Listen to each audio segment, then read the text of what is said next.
अर्जुन ने महाभारत युद्ध में युधिष्ठिर को मारने के लिए क्यों उठाई तलवार? महर्षि वेदव्यास द्वारा रचित महाभारत एक बहुत ही विस्तृत ग्रंथ है जिसमें अनेक कहानियां हैं। आम जन इनमें से अनेक कहानियों और प्रसंगों से अवगत है, लेकिन बहुतों से अनजान है। आज हम आपको महाभारत का एक ऐसा ही प्रसंग बताते हैं जब अर्जुन ने अपने ज्येष्ठ भ्राता युधिष्ठिर को मारने के लिए हथियार उठाए थे। आइए जानते हैं आखिर अर्जुन ने ऐसा क्यों किया और इसका परिणाम क्या निकला। महाभारत काल की यह कथा हमें वह समय याद कराती है जब कुरुक्षेत्र युद्ध चल रहा था। यह युद्ध का 17वां दिन था और राजकुमार युधिष्ठिर तथा कर्ण के बीच युद्ध हो रहा था। सभी को इस युद्ध से बेहद उम्मीदें थी कि तभी शस्त्र विद्या में माहिर रहे कर्ण ने युधिष्ठिर पर एक जोरदार वार किया। एक के बाद एक करके कर्ण के सभी वार युधिष्ठिर पर भारी पड़ते गए और वह बुरी तरह से घायल हो गया। अब कर्ण के पास एक मौका था कि वह युधिष्ठिर को मारकर पांडवों की नींव हिलाकर रख दे, लेकिन उसने यह मौका हाथ से जाने दिया। आखिर क्यों? कर्ण ने युधिष्ठिर पर सिर्फ इसलिए वार नहीं किया क्योंकि उसने पांडवों की माता कुंती को यह वचन दिया था कि चाहे कुछ भी हो जाए वह उनके किसी भी पुत्र को जान से नहीं मारेगा। और यही कारण था कि ना चाहते हुए भी कर्ण ने युधिष्ठिर को जीवित ही जाने दिया। जब अनुज नकुल तथा सहदेव ने अपने ज्येष्ठ भ्राता राजकुमार युधिष्ठिर की यह हालत देखी तो शीघ्र ही उन्हें तंबू में ले गए, जहां उनकी मरहम पट्टी के सभी इंतजाम किए गए। जब तीनों भाई तंबू में थे तो बाकी दो भाई अर्जुन तथा भीम अभी भी युद्ध में शत्रुओं की सेना से संघर्ष कर रहे थे। अचानक ही अर्जुन को राजकुमार युधिष्ठिर की अनुपस्थिति का एहसास हुआ और उन्होंने भीम से इस बारे में पूछताछ की। तब भीम ने बताया कि किस तरह से कर्ण तथा युधिष्ठिर के बीच हुए द्वंद्व युद्ध में भ्राता युधिष्ठिर घायल हो गए, जिसके बाद उन्हें विश्राम करने के लिए ले जाया गया है। तभी भीम ने अर्जुन से कहा कि वह शत्रुओं को अकेले ही संभाल लेंगे और अर्जुन से आग्रह किया कि वे भ्राता युधिष्ठिर के पास जाएं और उनके स्वास्थ्य का ब्यौरा लें। आज्ञानुसार राजकुमार अर्जुन उस तंबू की ओर चले दिए जहां युधिष्ठिर घायल अवस्था में पीड़ा से जूझ रहे थे। तंबू में लेटे हुए युधिष्ठिर ने अचानक ही अपने अनुज को अपनी ओर आते हुए देखा। अर्जुन को देख उनकी खुशी का ठिकाना ना रहा। वह समझ गए कि हो ना हो अर्जुन युद्ध में कर्ण पर विजय प्राप्त कर उनके पास खुशखबरी लेकर आ रहे हैं।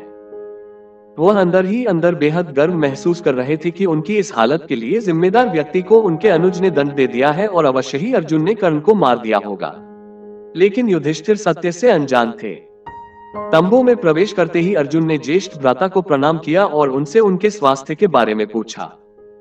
लेकिन इससे ज्यादा तो युधिष्ठिर इस बात को सुनने के लिए ज्यादा उत्तेजित हो रहे थे कि अर्जुन ने कर्ण को मारा या नहीं। लेकिन तभी राजकुमार अर्जुन द्वारा वहां आने का असली कारण व्यक्त किया गया। उन्होंने बताया कि कैसे भीम ने युधिष्ठिर के घायल होने की खबर सुनाई, जिसके बाद वह दौड़े दौड़े उनकी स्थिति का ब्यौरा लेने आ गए। अर्जुन के मुख से सच्चाई सुनते ही युधिष्ठिर अपना आपा खो बैठे। वह सच उनकी भावनाओं को ठेस पहुंचा रहा था। उन्हें ऐसा महसूस हुआ मानो कोई उनके सम्मान को तीर के समान चीरता हुआ जा रहा हो। वे बेहद क्रोधित हो उठे और बोले, तुम यहाँ केवल मेरे घावों के बारे में पूछने आए हो या फिर उन्हें और कुरेने आए हो?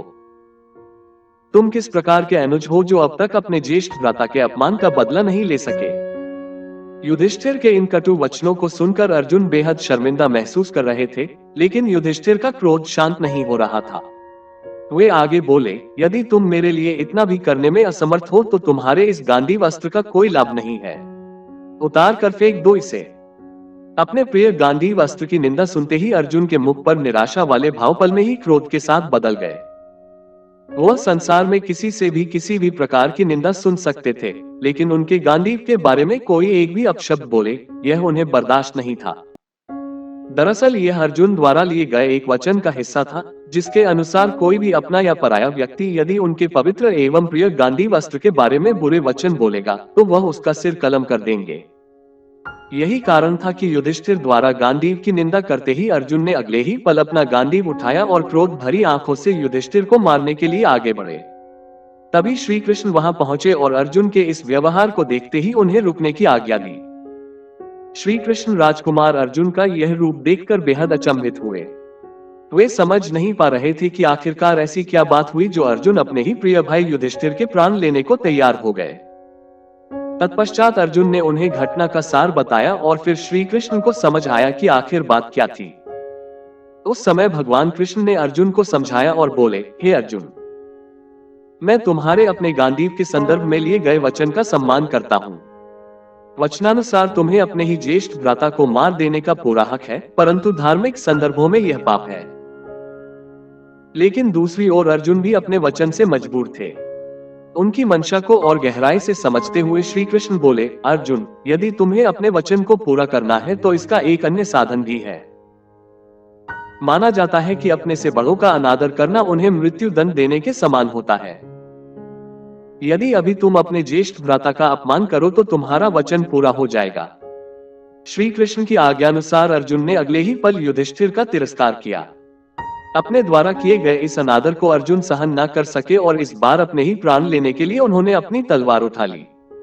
लेकिन भगवान कृष्ण ने उन्हें ऐसा करने नहीं दिया। उन्होंने अर्जुन को बताया कि कैसे खुद के प्राणों का अंत करना यानी कि आत्मदाह करना शास्त्रों में अधर्म माना जाता है और पांडवों द्वारा अधर्म के मार्ग पर चलना एक बहुत बड़ा पाप एवं अन्याय साबित होगा। इसीलिए उसे धर्म का मार्ग चुनना चाहिए। इसके साथ ही श्री कृष्ण ने कहा कि आत्म प्रशंसा आत्मघात के समकक्ष है। इसलिए तुम दूसरों के सम्मुख अपनी वीरता की खुलकर तारीफ करो, जिससे तुम्हारा वचन पूरा हो जाएगा। श्री कृष्ण के इन वचनों को सुन धीरे धीरे राजकुमार अर्जुन का क्रोध शांत हुआ और उन्होंने खुद के सिर पर रखी उस तलवार को नीचे उतार कर फेंक दिया। इस प्रकार भगवान कृष्ण के निर्देशों से राजकुमार अर्जुन का वचन पूरा हुआ और साथ ही वह किसी भी प्रकार का अधर्म करने से बच गए। आज की वीडियो में इतना ही। अगर वीडियो पसंद आई हो तो वीडियो लाइक करें और चैनल को सब्सक्राइब करें। धन्यवाद।